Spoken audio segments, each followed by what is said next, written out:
আদিম যুগে ছবি আঁকার জন্য ছিল না কাগজ কিংবা তুলি, তাই আদিম মানুষ ছবি আঁকতে গুহার দেয়ালকেই বেছে নিত প্রাকৃতিক ক্যানভাস হিসেবে।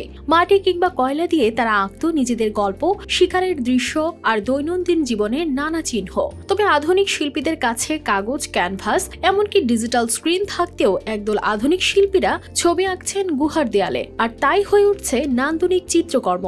এ যেন টাইম মেশিনে চড়ে ফিরে যাওয়া আদিম যুগে। তবে এবার শিকার নয়, গুহার দেয়ালে আঁকা হচ্ছে আধুনিক কল্পনা। ফ্রান্সের কোয়ের্সি অঞ্চলের লোট এলাকায় রয়েছে বহু প্রাগৈতিহাসিক গুহা। কালার এক্সপার্ট, জর্জ স্যাপ এবং মাইল্ড অন হ্যান্ডস টেকনোলজি সমৃদ্ধ অরিক্স ক্রিস্টাল ওয়াশ আপনার লন্ড্রি এক্সপার্ট।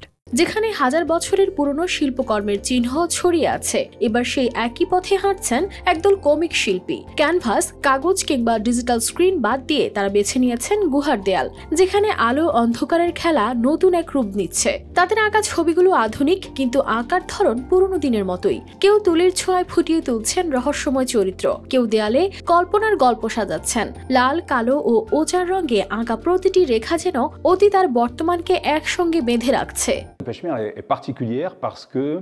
এই কাজ শুধু মজা কিংবা পরীক্ষা নয়, বরং এটি একটি গভীর শিল্প চর্চা। গুহার দেয়ালে আঁকা প্রতিটি স্ট্রোক, প্রতিটি চিত্র গল্প বলছে, যা সংরক্ষিত থাকবে একটি বিশেষ অ্যালবামে। এতে ভবিষ্যৎ শিল্পীরা জানতে পারবেন কিভাবে সভ্যতার শুরুতে মানুষের শিল্পচর্চা শুরু হয়েছিল আর কিভাবে আজকের যুগে সেই ধারা ফিরে আসছে। কানিস ফাতেমা শিমু, RTV।